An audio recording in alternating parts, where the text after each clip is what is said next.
Now we're going to be making the bows. Welcome back, by the way. Now you've got this sheet here. I'll give you in a second, show you. You've got this sheet and you've got to make 4 bows on this. Basically, you just cut the template out.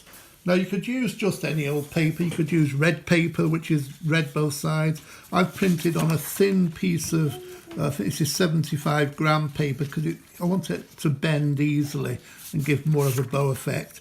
And I've just cut round roughly the bow shape, and then you do whatever you normally do. I've lost my ruler. Can I borrow that one for a second?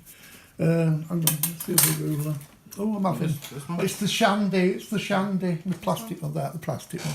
Thank you, Anne. No problem. Right there again. Don't forget you've got dotted lines, so you just need to crease there. Ballpoint pen or an embossing tool. Just going to crease through those like so. And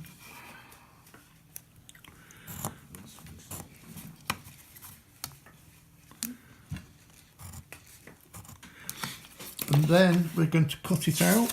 Now don't forget, if you want to do what I do, I kind of roughly cut it out first. Instead of trying to hold a A4 sheet of paper in your hand, getting in the way, cut a smaller section out. And then just cut this out. And the masking tape is imperative. That's a big word when you've had 3 shandies. Just cut it out, but it's being held in position because it's small and fiddly. You don't want this one sliding around it, so it won't look like a bow. It'll look like a dog's hind leg. You just cut this out around like so. Now obviously if you've got ribbons and that at home, you can use ribbons around the edge, you can do, but I'm trying to think digitally. Those of you who've not got the supplies, you can literally print everything off, and there's always a solution, a digital version of making something. But we're going to do 3D poinsettias on it, but again you could have some silk Christmas flowers and stick those on, or anything you want really. So I'm just cutting this basic ribbon shape out, like so. And you can see it's all being held in position because I've got the little pieces of masking tape on there. Make sure the last bit has got the masking tape on, because at the last minute you don't want to, all of a sudden you've got no masking tape and it's sliding all over the place. So there you go, that's cut out there now. And you can save that and use that again if you want to. Right, you've got the folds here, so I'm just going to fold that over the 2 little bow sections there, so that creates that. And then you've got the other little fold that's in the middle there.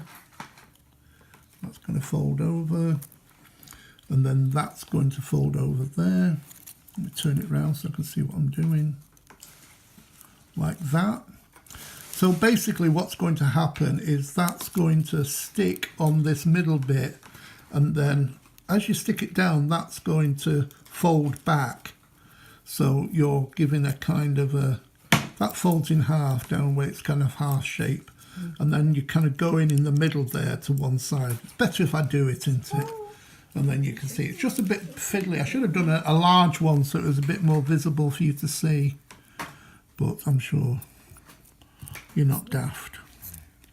Got a little bit of glue. So you folded that in half like that, and then you go to this side of where the crease is. So when you're sticking down, you're also just bending that, so it gives the ribbon a little bit of, it's bent over, a little bit of shape. So I'm doing this one again. Fold that there in the middle. That's folding over and butts up onto the back of the next one, but the touch, the little kiss there, should be enough glue to hold that in position. So that's held in position, and then when you turn it over, you've got the bow shape and you've got the little bits there. Now you can, if you want, make these a little bit more rounded if you put something in there and just tease the paper so it's more rounded, more bow shaped. There you go, like that. I'll turn that round. Difficult to do it and let you see at the same time. I'm just teasing it and just rounding the paper a little bit. You could use anything. So there you've basically got your little bow shape. Now this, it can just stick on here if you want to, like that. So you've got a little bow. But you can, if you've got scraps, I've cut out a couple of little strips. This is all a work in progress. I've never done this before, obviously. I'm just going to put a little bit of glue on here. Oh, that's my arthritic hand. Did you hear the crunching then? Gosh. And then I'm going to wrap that around. And I'm making this up as I go along, you know. And then I just need it long enough, so I'll cut that off there. I'm sure you've got a better way of doing it.